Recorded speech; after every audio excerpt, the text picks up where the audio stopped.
All right, welcome back. Today, we are literally building a fortress, but, not with bricks and mortar. We're doing it with biology. We're going to climb the plant health pyramid to create crops that don't just sit there and take it, they actively fight back.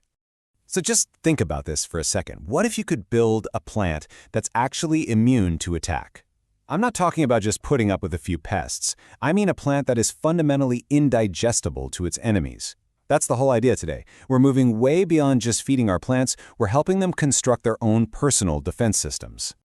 So how in the world do we get there? Well, we're climbing to the very top 2 tiers of the plant health pyramid.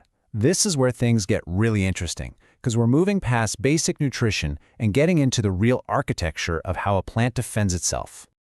Okay, so let's do a super quick recap of the pyramid. A plant's got to start at level 1, right? Capturing energy with photosynthesis. Then it hits level 2, building its structure with complete proteins. But here's the kicker. A plant has to nail these first 2 levels. It's not optional. Only when it has that solid foundation can it generate enough surplus energy to get to level 3, its physical shield. And then finally, the ultimate goal, level 4, its active weaponry.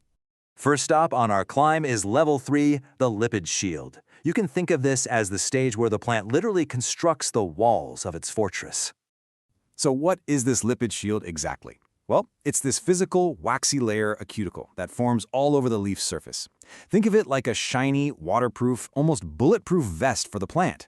It's the absolute first line of defense against all that nasty airborne stuff like mildew and blight, and it also does an amazing job of keeping the plant from losing its precious water. And the numbers here, they really tell the whole story. A typical, kind of vulnerable plant, it's only got a lipid concentration of about 1.5 to 2%. Our goal is to more than double that, pushing it all the way up to a super resilient 4 to 6%. That huge jump is what makes the shield practically impenetrable. So how do we make that happen? Simple. We give the plant the perfect building materials. In this system, that means hemp. You see, hemp seeds have the absolute ideal ratio of omega-3, 6, and 9 fatty acids, which are literally the prefabricated bricks the plant needs to build that waxy shield. By just giving them to the plant directly, it doesn't have to waste any of its own energy making them from scratch. All that energy can be used for other things. And as a cool side benefit, it's a completely veganic approach. No need for traditional animal fats. But how do you know if you've actually done it? It's so simple, it's beautiful. The water bead test. If you put a drop of water on a weak, vulnerable leaf, it'll just spread out and make the surface wet.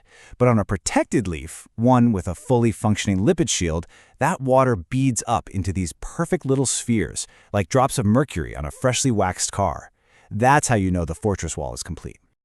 Okay, so our walls are built, now it's time to arm the soldiers inside. This brings us to the very top, to level 4, the immune alarm.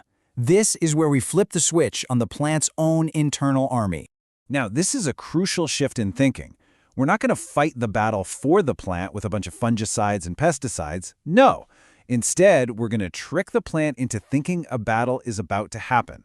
We're basically running a surprise military drill to get its own defenses primed and ready to go.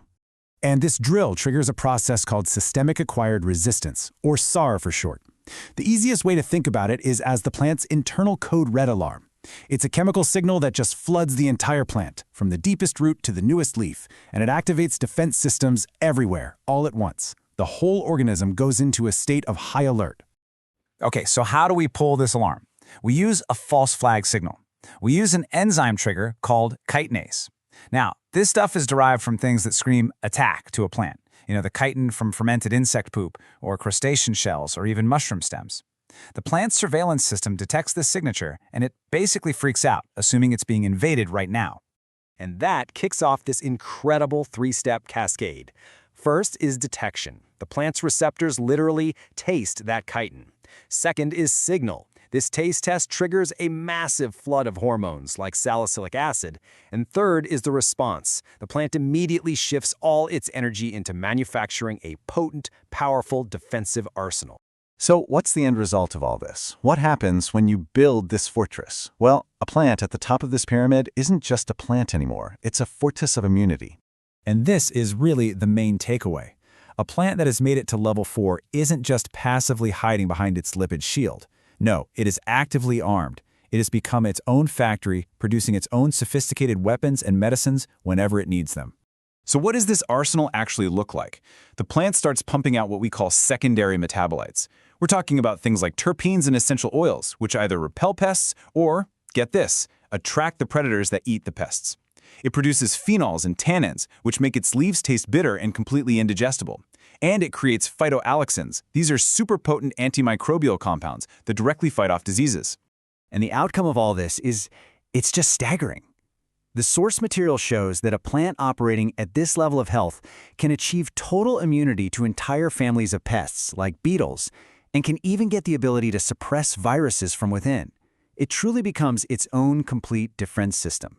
You know, this whole philosophy can be summed up by one really powerful quote. Fungicides are an admission of failure. If you are spraying poisons, you have failed to provide the lipids. Build the shield. It just makes you wonder, doesn't it? Are we out there fighting all these battles for our plants that if we just gave them the right tools, they could have been winning all by themselves?